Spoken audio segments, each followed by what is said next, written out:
अच्छा ठीक है। सबसे पहले हमारे पास ना यहाँ पे आ जाती है एटम की डेफिनेशन आ जाती है। एटम की डेफिनेशन क्या है? It is the smallest possible particle that can exist. अब जितनी भी हमारे इन्वायरमेंट के अंदर चीज़ें होती हैं ना, they are all made up of atoms. Like we ourselves are made up of atoms. हमारे अंदर टाइनी टाइनी छोटे छोटे से एटम्स होते हैं जिनको हम देख नहीं सकते, लेकिन अगर माइक्रोस्कोपिक लेंस के अंदर अगर हम उन्हें देखें तो फिर they are visible and then we can watch them. तो जितनी भी हमारी बॉडी का स्ट्रक्चर होता है, या हमारे पास यहाँ पे अगर रूम के अंदर बेड है, वॉल्स हैं, पेंट है, आपके स्विच बोर्ड्स हैं, रूम के फैंस हैं, एयर कंडीशनर्स हैं, ये जो सारी चीज़ें आपके पास है ये एटम से बने होते हैं। Solid, liquids, gases, everything that we see around us is all made up of atoms. और इन एटम्स को हम आइज़ के थ्रू नहीं देख सकते, लेकिन हम इन्हें माइक्रोस्कोपिक लेंस के अंदर ज़रूर इनको नोटिस कर सकते हैं, और इनका जो स्ट्रक्चर है उसको हम देख सकते हैं, लेकिन वैसे नॉर्मल नेकेड आई के थ्रू हम इनको नहीं देख सकते। तो इसकी जो डेफिनेशन है हमारे पास, जो कि एक नंबर की आ सकती है, या तो एमसीक्यूज़ में पूछ सकते हैं या आपको वो पीटूज़ में पूछ सकता है। तो इसकी डेफिनेशन आपके पास ये होती है कि atoms are the smallest possible particles. Atoms are the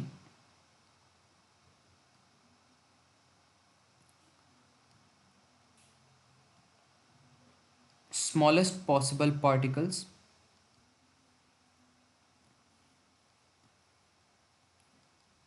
to exist. तो ये यहाँ पे एटम्स की डेफिनेशन होती है। अब जो एटम्स होते हैं ना, आपके पास जो एटम का स्ट्रक्चर होता है वो आपके पास कुछ इस तरह का लगता है। ये आपके पास लेट्स से ये आपके पास ना यहाँ पे एक छोटा सा एटम बना हुआ है। ये मैंने ऑल्दो एक बड़ी बॉल की शेप में यहाँ पे बनाया हुआ है, लेकिन अगर इसको आप नेकेड आई के थ्रू देखो ना तो you can not see it. इसको आप माइक्रोस्कोप के अंदर ही देख सकते हो। तो इसके अंदर पता क्या हो रहा है कि इसके अंदर आपके पास ये छोटा सा यहाँ पे ना एक पार्ट आता है, और इस छोटे से पार्ट को आप कहते हो न्यूक्लियस कहते हो। और इसके अंदर आपके पास दो चीज़ें एग्जिस्ट कर रही होती हैं। सबसे पहले इसके अंदर यहाँ पे एग्जिस्ट करता है प्रोटॉन, फिर इसके अंदर यहाँ पे एग्जिस्ट कर रहा होता है न्यूट्रॉन। और इसके साथ साथ यहाँ पे ये जो इसके कॉर्नर्स होते हैं, या जो इसके यहाँ पे शेल्स होते हैं जिनको आप शेल्स कहते हो, वहाँ पे इलेक्ट्रॉन्स रिवॉल्व कर रहे होते हैं। अब जो प्रोटॉन होता है उसका चार्ज जो होता है वो पॉजिटिव होता है, और जो आपके पास न्यूट्रॉन होता है उसका चार्ज आपके पास ज़ीरो होता है, और इलेक्ट्रॉन का ज़ाहिर सी बात है आपके पास नेगेटिव चार्ज है यहाँ पे। तो ये आपके पास यहाँ पे इलेक्ट्रॉन है, ये आपके पास यहाँ पे क्या चीज़ है? प्रोटॉन है, and this is the neutron. और ये जो आपके पास आ रही है ना, ये आपके पास है शेल है।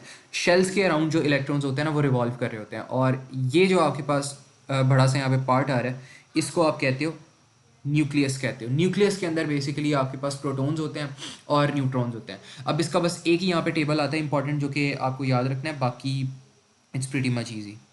तो प्रोटॉन सबसे पहले आपके पास आ जाएगा, फिर आपके पास न्यूट्रॉन्स आ जाएंगे, और फिर आपके पास आ जाएंगे इलेक्ट्रॉन्स। अब इसका ये जो टेबल होता है वो एज इट इज़ आपको बना के भी दे सकता है पी2 के अंदर। वो पूछेगा कि इस टेबल के अंदर कुछ चीज़ें मिसिंग कर देगा, कुछ चीज़ें अवेलेबल होंगी, वो कहेगा फिल करो टेबल को। या आपको वैसे इन्फॉर्मेशन पता होनी चाहिए, तो this table is very important. सबसे पहले जो चीज़ हमें पता होनी चाहिए वो इसके आ जाते हैं सिम्बल्स आ जाते हैं।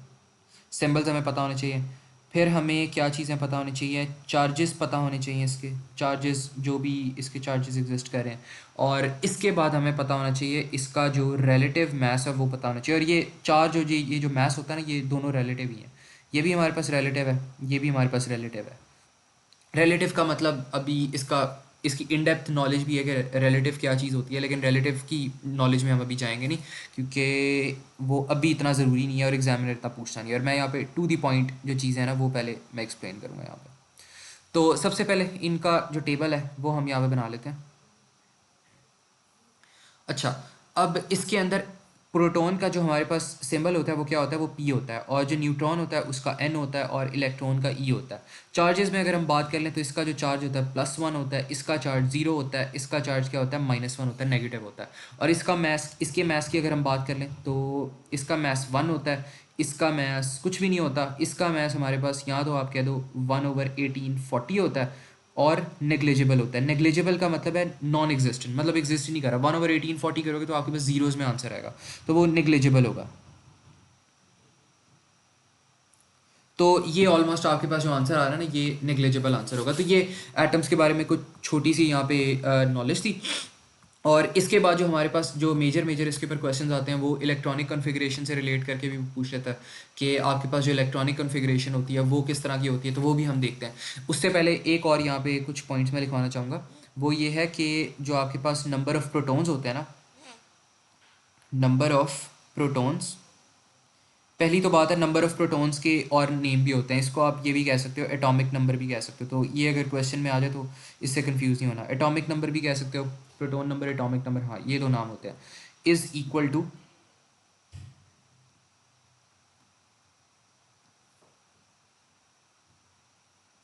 द नंबर ऑफ इलेक्ट्रॉन्स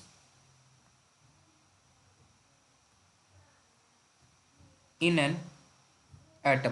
तो ये होता है, और एटम में यहाँ पे होते हैं, अगर आपके पास आयंस आ जाएंगे ना तो ज़रूरी नहीं है कि नंबर ऑफ प्रोटॉन्स और इलेक्ट्रॉन सेम हो, बल्कि वो कभी सेम हो ही नहीं सकते आयंस के केस में। अगर आपके पास कैटायंस आ जाए, एनायंस आ जाए, उनके बारे में पढ़ेंगे अभी हम।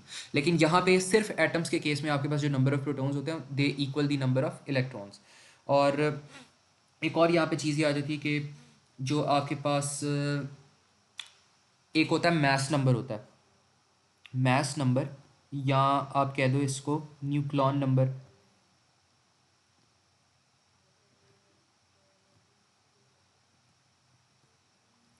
Equals to number of protons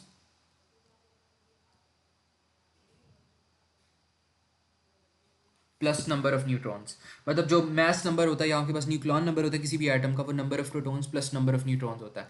अब लेट से आपके पास एक एटम आ रहा है यहाँ पे, ये आपके पास एटम है, मैं इसको कह देता हूँ ये एटम एक्स है। एटम एक्स के अंदर जो कि इसको थोड़ा सा नीचे लिखता हूँ, ये एटम एक्स के अंदर ना ऊपर आ रहा है 20, नीचे आ रहा है 10, ये तो वैसे कैल्शियम बनता है। और इसमें अब होता कि अगर इस तरह का आपके पास एटम बना हुआ ना, ये आपके पास एटम का सिंबल आ रहा है, तो इसको आप कह सकते हो एटम सिंबल। और ये जो चीज़ होती है आपके पास, ये होती हैं प्रोटॉन्स। जो आपके पास लेसर क्वांटिटी में होते हैं वो हमेशा प्रोटॉन्स होते हैं, और जो आपके पास हायर क्वांटिटी में होते हैं वो हमेशा क्या होते हैं, न्यूक्लियॉन नंबर होते हैं, न्यूक्लियॉन नंबर होता है। तो ये न्यूक्लियॉन नंबर है ऊपर, या मैस नंबर, और नीचे वाले एटम्स, नीचे वाले जो यहाँ पे चीज़ें, ये प्रोटॉन नंबर है, और ये एटॉमिक सिंबल है। अब इसके अंदर जो होता है ना पीरियोडिक टेबल में, कभी के बार जो कोई पीरियोडिक टेबल होते हैं उनके अंदर प्रोटॉन नंबर ऊपर लिखे होते हैं, न्यूक्लियॉन नंबर नीचे होते हैं। कोई ऐसे पीरियोडिक टेबल होते हैं जिनके अंदर न्यूक्लियॉन नंबर नीचे होते हैं और प्रोटॉन नंबर ऊपर होता है। तो इसको रिकॉग्नाइज करने का आसान तरीका ये है, उसने ना यहाँ पे की दी होगी और की में उससे लिखा होगा कि जो ऊपर वाले नंबर है वो लेट से प्रोटॉन नंबर है, नीचे वाले न्यूक्लियॉन नंबर है, तो उसने की देखी होगी। तो जो जब भी पीरियोडिक टेबल यूज़ करो उसकी की को पहले देख लो।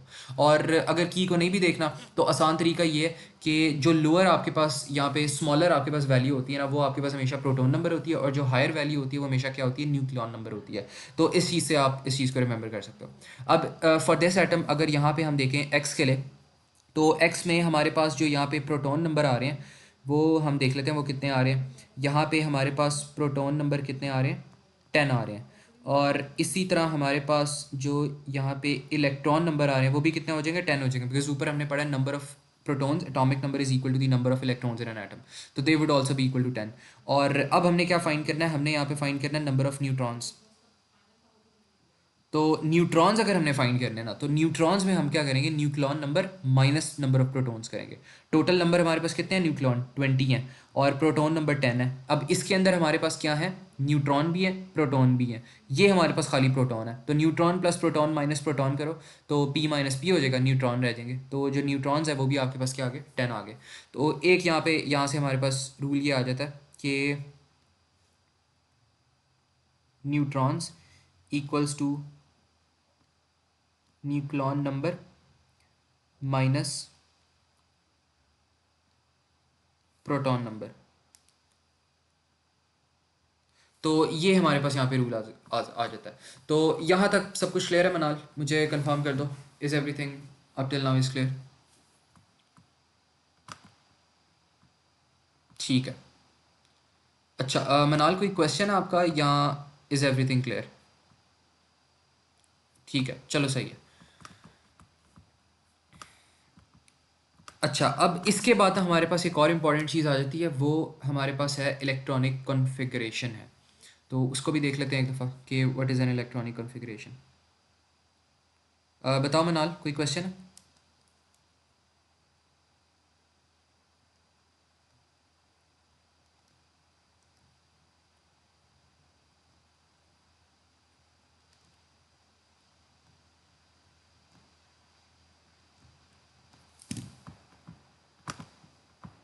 एक मिनट।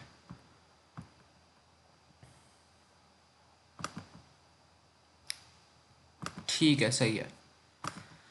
अच्छा, अब इलेक्ट्रॉनिक कॉन्फ़िगरेशन क्या होती है? इलेक्ट्रॉनिक कॉन्फ़िगरेशन बेसिकली हमारे पास एक तरीका होता है जिस तरह जिससे हम क्या करते हैं, जो भी हमारे पास एक एटम होता है उसके अंदर नंबर ऑफ़ इलेक्ट्रॉन्स हम बताते हैं कि हर जो एटम का शेल आ रहा है उसके अंदर कितने कितने इलेक्ट्रॉन्स आ रहे हैं। अब इससे पहले ना हमें एक रूल पता होना चाहिए कि कोई भी आपके पास एटम हो, कोई भी आपके पास अगर एटम है ना यहाँ पे, तो उसका जो फर्स्ट शेल आ रहा है, फर्स्ट शेल के अंदर हमेशा कितने इलेक्ट्रॉन्स होंगे? हमेशा 2 इलेक्ट्रॉन्स होंगे फर्स्ट शेल के अंदर।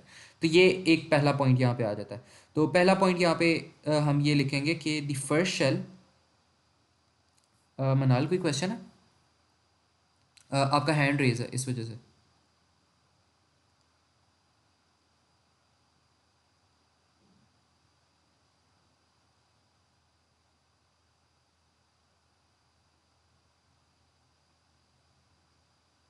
मुझे टाइप कर दो अगर कोई क्वेश्चन है तो।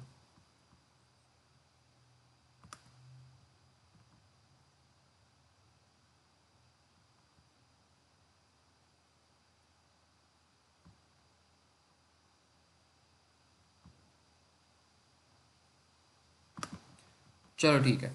अच्छा, जो पहला पॉइंट है ना हमारे पास, वो यहाँ पे ये है कि जो फर्स्ट शेल हमारे पास है ना, first shell of an atom,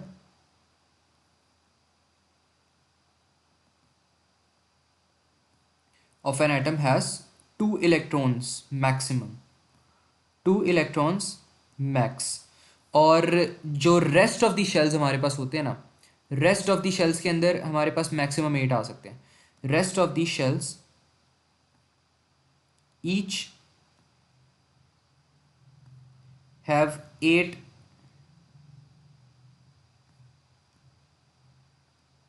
electrons max.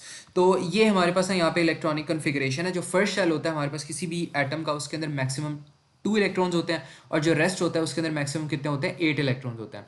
अब लेट से अगर आपके पास इस तरह का कोई एटम है ना कि यहाँ पे 15 न्यूक्लॉन नंबर है, और इसके अंदर लेट से मैं कह देता हूँ कि 10 आपके पास जो आ रहा है ना, वो आपके पास वो है, क्या कहते हैं, प्रोटॉन नंबर है। तो इसके अंदर नंबर ऑफ इलेक्ट्रॉन्स हमारे पास कितने बन जाएंगे? 10 इलेक्ट्रॉन्स बन जाएंगे। अब जो फर्स्ट शेल होता है इस एटम का, जो भी इस एटम का फर्स्ट शेल होगा, उसके अंदर नंबर ऑफ इलेक्ट्रॉन्स हमारे पास कितने होंगे? नंबर यहाँ पे मैं बना भी देता हूँ। जो हमारे पास फर्स्ट शेल आएगा उसके अंदर एक ये इलेक्ट्रॉन हो जाएगा, एक ये इलेक्ट्रॉन हो जाएगा। तो 2 इलेक्ट्रॉन्स ही आ सकते हैं फर्स्ट के अंदर। लेकिन जो सेकंड है, सेकंड के अंदर मैक्सिमम ऑफ 8 आ सकते हैं। तो 10 में से 2 माइनस कर दो, कितने रह गए? 8 रह गए। तो जो बाकी 8 है हमारे पास, वो यहाँ पे ऑक्यूपाई हो जाएंगे। तो इस तरह करके हमारे पास जो बाकी के 8 शेल्स हैं ना, वो हमारे पास यहाँ पर आ जाएंगे। और अगर इसकी इलेक्ट्रॉनिक कॉन्फ़िगरेशन हमने लिखनी हो, तो वो हम फिर इस तरह करके लिख सकते हैं कि इसकी जो इलेक्ट्रॉनिक कॉन्फ़िगरेशन है ना, इलेक्ट्रॉनिक कॉन्फ़िगरेशन, वो हमारे पास फिर आ जाएगी इक्वल्स टू 2 आ जाएगी सबसे पहले, क्योंकि पहले शेल के अंदर 2 हैं, फिर दूसरे शेल के अंदर कितने हैं? 8 हैं। तो ये इसकी इलेक्ट्रॉनिक कॉन्फ़िगरेशन हो जाएगी। फर्स्ट शेल के अंदर 2 है, और जो सेकंड शेल आ रहा है वो उसके अंदर कितने हैं? 8 हैं। तो ये आपके पास हो जाएगा फर्स्ट शेल, और ये आपके पास यहाँ पर हो जाएगा सेकंड शेल।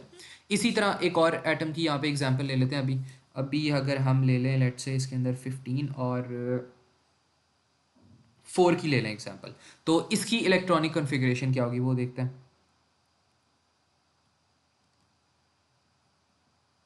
इसकी इलेक्ट्रॉनिक कॉन्फ़िगरेशन अगर हम देखें तो सबसे पहले देख लेते हैं नंबर ऑफ इलेक्ट्रॉन्स कितने हैं। नंबर ऑफ प्रोटॉन्स 4 है, तो नंबर ऑफ इलेक्ट्रॉन्स भी 4 होंगे। तो फर्स्ट शेल के अंदर 2 आ सकते हैं मैक्सिमम, तो यहाँ पे मैं 2 लिख दूंगा। फिर मेरे पास 4 माइनस 2 कितने इलेक्ट्रॉन्स रह जाएंगे? 2 रह जाएंगे। तो सेकंड शेल के अंदर 2 आ जाएंगे। ऑल्दो इसके अंदर 8 भी आ सकते थे, लेकिन रह क्योंकि 2 ही गए हैं, तो 2 2 इसकी इलेक्ट्रॉनिक कॉन्फ़िगरेशन होगी। तो ये जो था ना, ये हमारे पास इलेक्ट्रॉनिक कॉन्फ़िगरेशन का कॉन्सेप्ट था। अब इसके थोड़े से पास्ट पेपर्स भी कर लेते हैं ताकि और थोड़ा सा आइडिया हो जाए। यहाँ पे देखते हैं।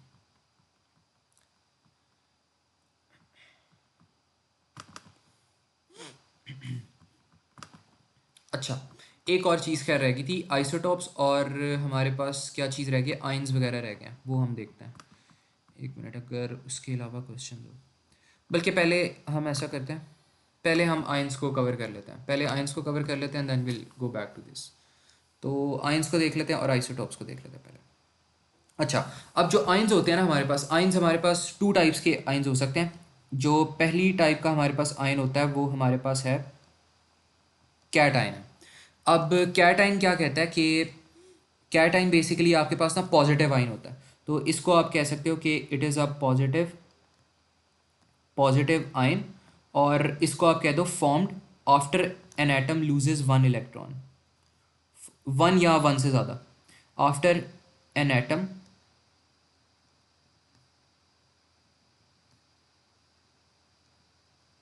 Loses electrons. अब होगा क्या कि अगर आपके पास ये वाला लेट से एटम था ना, इसके अंदर ये 10 इसके अंदर न्यूक्लियॉन नंबर था, 10 इसका प्रोटॉन नंबर था। तो अगर ये वाला जो एटम है ना, ये अब एक एटम लूज़ कर देता, एक एटम कह रहा हूँ, एक इलेक्ट्रॉन अगर ये लूज़ करता ना, तो इसकी जो यहाँ पे शेप हो जाएगी वो कुछ इस तरह की बन जाएगी। और यहाँ पे इसका जो चार्ज आ जाएगा ना, चार्ज इसका आ जाएगा यहाँ पे +1 करके इसका चार्ज आ जाएगा। अब +1 करके यहाँ पे चार्ज क्यों है? बिकॉज एक जो इलेक्ट्रॉन है वो रिमूव हो गया, और एक इलेक्ट्रॉन जो आपके पास होता है उसका चार्ज क्या होता है? -1 होता है। तो एक अगर -1 आपने रिमूव कर दिया है अपने एटम से, तो यहाँ पे टोटल चार्ज क्या बन जाएगा? +1 बन जाएगा।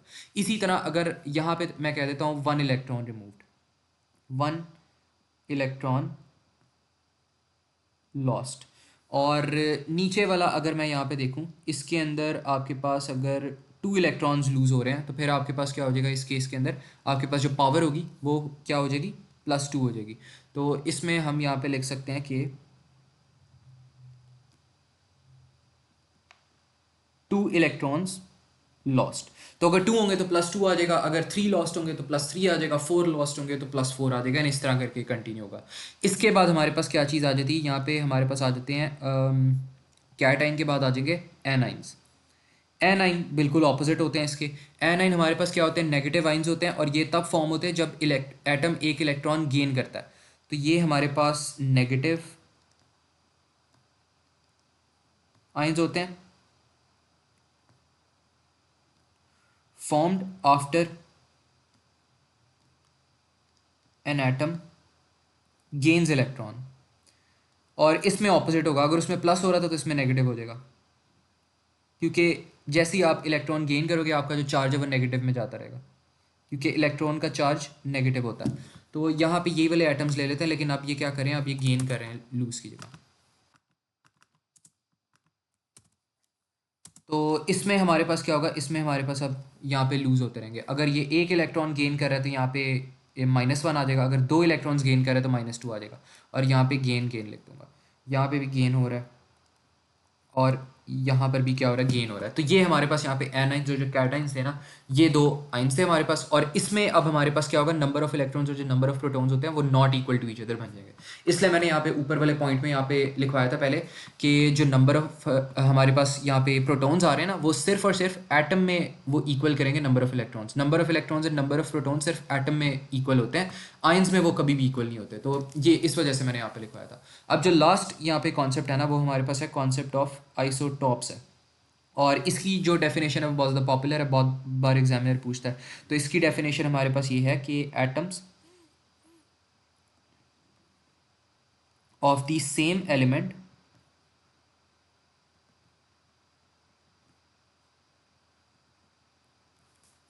with the same number of protons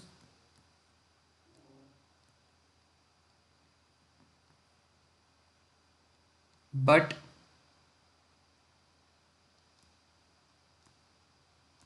different number of neutrons या न्यूक्लॉन नंबर। अब जारी सी बात है, अगर आपके पास जो न्यूट्रॉन है वो चेंज हो जाएंगे तो न्यूक्लॉन नंबर भी चेंज होगा। तो अगर आप कह देते हो न्यूट्रॉन नंबर चेंज हो रहा है वो भी सही है, अगर आप कहते हो न्यूक्लॉन नंबर चेंज हो रहा है वो भी सही होगा। तो atoms of the same element होते हैं with same number of protons but different number of neutrons. अब अगर इनकी एग्जांपल ले लें, तो यहाँ पे ले लेता हूँ प्रोटॉन नंबर 10 है, और यहाँ पे भी प्रोटॉन नंबर 10 है। अब दोनों के जो सिंबल है वो भी एक्स है, तो इसका मतलब सेम एलिमेंट है। दोनों एक्स है, सेम सिंबल है, तो सेम एलिमेंट है, और दोनों के प्रोटॉन नंबर सेम है, तो जारी सी बात है वो आपके पास क्या है?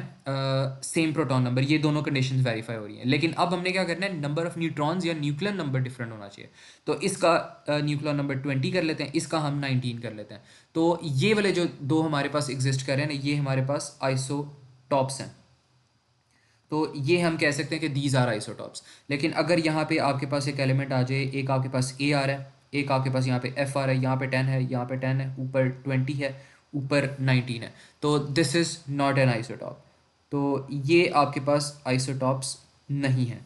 और इसी तरह अगर एक और एग्जांपल हम देख लें, यहाँ पे आपके पास आ रहा है ए आ रहा है, यहाँ पे 10 आ गया, यहाँ पे 20, यहाँ पे आपके पास यहाँ पर भी ए आ गया लेट से, यहाँ पे आपके पास 10 आ गया, बट आपके पास जो यहाँ पे प्रोटॉन नंबर भी सेम है लेकिन न्यूट्रॉन नंबर भी सेम आ गया, हालांकि वो क्या होना चाहिए, डिफरेंट होना चाहिए।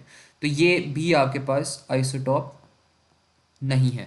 इसी तरह एक लास्ट एग्जांपल यहाँ पे देख लेते हैं। यहाँ पे आपके पास y आ गया 10, और यहाँ पे भी आपके पास y आ गया 10 आ गया, और ऊपर 20 आ गया, यहाँ पे 19 आ गया, बल्कि यहाँ पे हम कर लेते हैं 9 कर लेते हैं। अब यहाँ पे न्यूट्रॉन नंबर्स भी डिफरेंट है, सेम एलिमेंट है लेकिन प्रोटॉन नंबर सेम नहीं है, तो ये हमारे पास क्या हो जाएगा, ये भी हमारे पास आइसोटॉप नहीं होगा। तो यही इसकी बस पॉसिबिलिटीज़ आ सकती हैं, और ये अगर कॉन्सेप्ट पता है तो आइसोटॉप के सारे क्वेश्चन इंशाल्लाह हो जाएंगे, मसला नहीं आएगा। अब कुछ पास्ट पेपर्स देख लेते हैं, अब हम कर सकते हैं सॉल्व।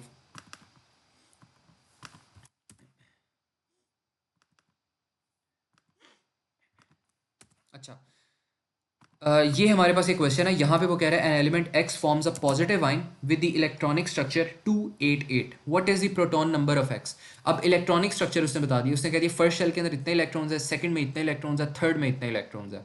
अब हमने पढ़ा था कि जो भी हमारे पास, अच्छा एक मिनट, हमने पढ़ा था कि जो भी हमारे पास एटम्स होते हैं ना, उनके अंदर प्रोटॉन नंबर इक्वल होते हैं नंबर ऑफ इलेक्ट्रॉन्स के। तो यहाँ पे हमारे पास एटम तो है नहीं, बट यहाँ पे हमारे पास एक पॉजिटिव आयन है। चलो पहले हम ना एटम के हिसाब से देख लेते हैं कि अगर ये एटम होता ना तो फिर हमारे पास कितने इलेक्ट्रॉन्स होने थे। इफ़ एटम, देन हमारे पास प्रोटॉन नंबर होने थे equals to 2 + 8 + 8 which must be equal to 8 + 2 is 10, 10 + 8 is 18। तो ओरिजिनली हमारे पास 18 प्रोटॉन्स होते अगर ये हमारे पास एटम होता, लेकिन अब उसने क्या कह दिया, अब उसने कह दिया कि ये हमारे पास आयन है, और कौन सा आयन है, पॉजिटिव आयन है। तो अगर पॉजिटिव आयन है तो हमारे पास कितने होंगे, अब उसने क्या, ये ना हमारे पास एक पॉजिटिव आयन है, तो अगर ये पॉजिटिव आयन हो सकता है तो जारी सी बात है इसके अंदर कुछ ना कुछ जो इलेक्ट्रॉन होंगे इसने लूज़ किए होंगे। तो अगर ये पॉजिटिव आयन है तो basically this is a cation, और इसका मतलब है इसने कोई जो अपने अंदर से इलेक्ट्रॉन्स थे ना वो इसने लूज़ कर दिए हुए हैं। तो अगर इसने इलेक्ट्रॉन्स अपने लूज़ किए हुए हैं तो इसका मतलब है इसका जो ओरिजिनल प्रोटॉन नंबर होगा वो थोड़े से ज़्यादा होंगे, और इसका जो इलेक्ट्रॉन नंबर होगा वो भी थोड़ा सा ज़्यादा होगा। तो अगर इलेक्ट्रॉन नंबर इसका ज़्यादा होगा तो इसका मतलब है प्रोटॉन नंबर भी इसके ज़्यादा ही होंगे। तो अगर यहाँ पे हमारे पास यहाँ पे आयन का जो आंसर आ रहा था वो हमारा 18 आ रहा था, तो ये प्रॉबेबली हमारे पास 19 ही होगा। तो यहाँ पे हमारे पास 19 आंसर आ जाएगा क्योंकि पॉजिटिव आयन था। तो यहाँ पे अभी जो फिलहाल इसके नंबर ऑफ प्रोटॉन्स हमारे पास बन रहे हैं वो 18 बन रहे हैं, लेकिन क्योंकि पॉजिटिव आयन भी है इसका मतलब इसने इलेक्ट्रॉन एक लूज़ किया हुआ है। तो इसका मतलब क्या है, ओरिजिनली इसके बाद एक आध इलेक्ट्रॉन इसके पास ज़्यादा होना था।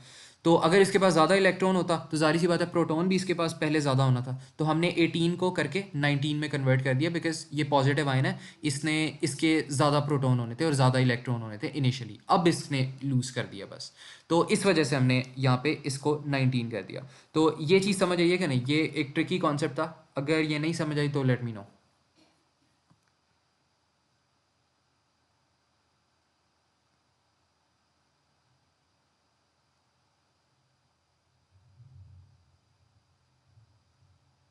ठीक है, चलो अब हमारे पास एक और क्वेश्चन देख लेते हैं इसके, और कितने क्वेश्चन बन सकते हैं। अच्छा ये एक अच्छा क्वेश्चन है, इसको देख लेते हैं। अच्छा इसमें हमारे पास क्या हो रहा है, इसमें उसने डिफरेंट एटम्स हमें दे दिए, उनके proton number, number of protons, ये तो सेम ही चीज़ है, number of protons, proton number same ही चीज़ उसने प्रोवाइड कर दी, number of neutrons, number of electrons. अब वो कह रहे हैं हमने फिल इन द गैप्स करना है हमने यहाँ पे। तो यहाँ पे एक्स उसने सबसे पहले उसने यहाँ पे डब्ल्यू दिया हुआ है, डब्ल्यू में वो कह रहे हैं number of neutrons of M G हमने फाइंड करना है। तो नंबर ऑफ न्यूट्रॉन्स का फॉर्मूला क्या था, nucleon number minus proton number. तो इसमें हमारे पास न्यूट्रॉन नंबर अगर हमने फाइंड करना है तो प्रोटॉन नंबर हमारे पास ये है, और नंबर ऑफ इलेक्ट्रॉन्स हमारे पास ये हैं, और प्रोटॉन नंबर 12 है। अच्छा इसको वैसे आप पीरियोडिक टेबल से इसको आराम से कैलकुलेट कर सकते हो। एक मिनट, पीरियोडिक टेबल, बल्कि चलो डब्ल्यू को अभी हम स्किप करते हैं, हम अभी एक्स पे मूव करते हैं। एक्स पे अगर आप यहाँ पे देखो तो एक्स पे यहाँ पे आपके पास एम जी प्लस टू का एन बन रहा है। प्लस टू का क्या मतलब है कि इसने जो दो इलेक्ट्रॉन्स है इसने लूज़ किए हुए हैं। तो अब हमने इसकी कंडीशन फाइंड करनी है। पहले इसके नंबर ऑफ़ प्रोटॉन्स कितने हैं, 12 हैं, तो इसके अंदर जो इनिशियल इलेक्ट्रॉन्स होंगे वो भी 12 होंगे। लेकिन अब इसने दो लूज़ कर दिए हैं तो यहाँ से -2 हम कर देंगे, तो अब 10 इलेक्ट्रॉन्स आ जाएंगे। तो एक्स की जो वैल्यू होगी ना वो हमारे पास 10 ही होगी, क्योंकि यहाँ पे इनिशियली इसके पास प्रोटॉन 12 थे तो इनिशियली इलेक्ट्रॉन्स भी 12 होंगे, लेकिन बाद में उसने 2 प्लस हो गया, उसने दो इलेक्ट्रॉन्स लूज़ कर दिए तो 10 ही बन जाएगा यहाँ पे। तो इस वजह से इसका जो आंसर होगा ना वो हमारे पास हो जाएगा 10 इलेक्ट्रॉन्स हो जाएगा। अब एफ फ्लोरीन आ रहा है हमारे पास यहाँ पे उसने वाई की वैल्यू फाइंड करने को क्या है, ये हमारे पास एटम एग्जिस्ट कर रहा है। ये एटम किस लिए, बिकॉज यहाँ पे कोई चार्ज नहीं आ रहा है, तो इसका मतलब ये आयन तो हो नहीं सकता, तो एटम ही होगा। तो यहाँ पे नंबर ऑफ इलेक्ट्रॉन्स कितने 9 है, और number of electrons must equal to number of protons in an atom. तो यहाँ पे वाई की वैल्यू भी हमारे पास 9 हो जाएगी। वाई की वैल्यू क्या आ रही है यहाँ पे 9। तो ऑप्शन सी तो वैसे ही कैंसिल आउट हो गया, तो मुझे पता लगे यहाँ पे ऑप्शन बी होगा, लेकिन चलो बाकी की जो स्टेटमेंट्स है वो भी चेक करते हैं। अब ये आपके पास आ रहा है फ्लोरीन का एनाइन आ रहा है, तो इसमें जी की वैल्यू फाइंड करनी है, number of electrons. Number of protons इसके कितने हैं 9 है, तो नंबर ऑफ इलेक्ट्रॉन्स भी पहले इसके इनिशियली 9 ही होंगे, लेकिन अब इसने क्या कर दिया एक और गेन कर लिया, क्योंकि यहाँ पे -1 है। तो अगर गेन कर लिया तो यहाँ पे प्लस ई आ जाएगा, और अब इसके इलेक्ट्रॉन्स कितने हो जाएंगे 10 ही हो जाएंगे। तो ये वाली चीज़ करेक्ट होगी। अब हमने क्या करना है, यहाँ पे W रह गया बस हमारा। W आप पीरियोडिक टेबल से ऑल दो कर सकते हो बड़ी आराम से फाइंड, लेकिन अगर ये सेकंड वाले Mg को देखो तो यहाँ पे उसने आपको बताया हुआ नंबर ऑफ़ न्यूट्रॉन्स यहाँ पे कितने 12 है, तो नंबर ऑफ़ न्यूट्रॉन्स तो इसके भी यहाँ पे सेम ही होंगे, चाहे आपके पास आयन हो चाहे आपके पास एटम हो। आयन और एटम्स के जो नंबर ऑफ़ न्यूट्रॉन्स होते हैं वो सेम ही रहते हैं, तो इसलिए आपके पास ये ऑप्शन भी करेक्ट हो जाएगी। तो इज़ दैट क्लियर मनाल, इसमें मुझे थम्स अप भेज दो इफ़ इट्स क्लियर। ठीक है, इसके बाद हमारे पास ये वाला एक क्वेश्चन आ जाता है आइसोटॉप्स का। इसमें वो कह रहा है radioactive isotope of carbon has more nucleons than the non radioactive isotope C12 6। How many protons neutrons and electrons could there be in this radioactive isotope of carbon. अच्छा, अब वो हमें क्या कह रहा है कि एक आपके पास नॉन रेडियो एक्टिव आइसोटोप है जो आपके पास है C612 है, और वो कह रहा है एक रेडियो एक्टिव आइसोटोप है। तो एक दूसरा आइसोटोप होगा कार्बन का जिसके अंदर जो जो जारी सी बात है वो भी उसका सिंबल भी सेम होगा, अगर वो आइसोटोप है, ये भी आइसोटोप है और ये भी आइसोटोप है, तो सिंबल भी सेम होंगे और प्रोटॉन नंबर जो इनके वो भी सेम होंगे। तो C6 मैं यहाँ पे लिख सकता हूँ।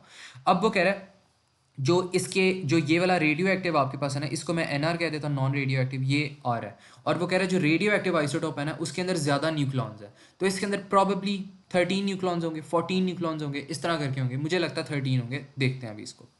तो अब वो कह रहा है how many protons neutrons and electrons could be in this radio active isotope of carbon.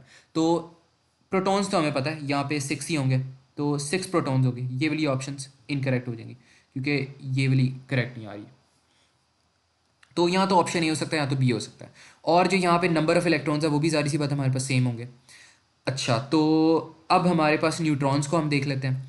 अब हमारे पास ये जो एन आर आ रहा है इसके अंदर न्यूट्रॉन्स हमारे पास कितने आ रहे हैं, इसके अंदर 6 न्यूट्रॉन्स आ रहे हैं। और उसने कहा था जो हमारे पास रेडियो एक्टिव आइसोटॉप है उसके अंदर एन आर के न्यूट्रॉन से ज़्यादा न्यूट्रॉन्स पड़े होंगे, तो इसके अंदर 6 से ज़्यादा न्यूट्रॉन्स होने चाहिए। तो ये वाली ऑप्शन तो हो नहीं सकती क्योंकि इसके 6 है, तो रेडियो एक्टिव वाले के न्यूट्रॉन ज़्यादा होने चाहिए बिकॉज उसने ऑलरेडी हमें यहाँ से बता दिया हुआ है। तो ये वाली कंडीशन ट्रू हो जाएगी and option B would be correct. तो ये चीज़ क्लियर है Manal, is if it's clear let me know. ठीक है, अब एक 24 का पेपर मैं करवा देता हूँ आपको, उसके अंदर जितने भी क्वेश्चन आए हैं वो गो थ्रू कर लेते हैं।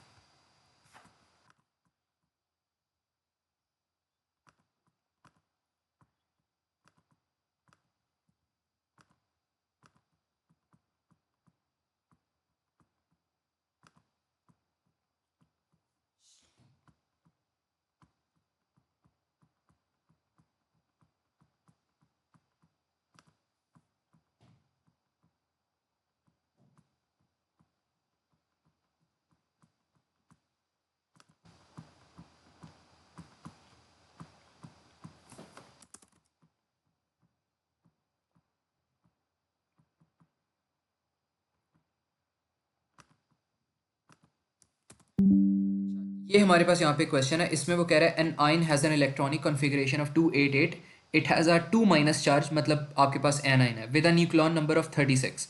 How many neutrons are present in this, in the nucleus of this ion. अच्छा, तो -2 इसका चार्ज है, और इस वक्त इसके अंदर जो इलेक्ट्रॉनिक कॉन्फ़िगरेशन है वो 288 है.